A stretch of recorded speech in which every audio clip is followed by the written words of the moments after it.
Hey guys, welcome back to yet another helpful video from Quick Guide, and in this video I am going to show you how to edit reminders in Slack. So without any further ado, let's dive right into this exciting video.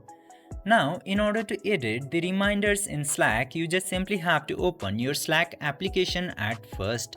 Then, after opening the Slack application into your device, you will get to see so many options into here. You just simply have to scroll this page at the top, and into here, you will get this later option. Just simply tap into that later option, and then you will see all of the reminders that you have. You just simply have to tap into this timer icon in order to edit the reminder. Just simply tap into that and select the suitable time into this reminder, or you can select this custom option into here.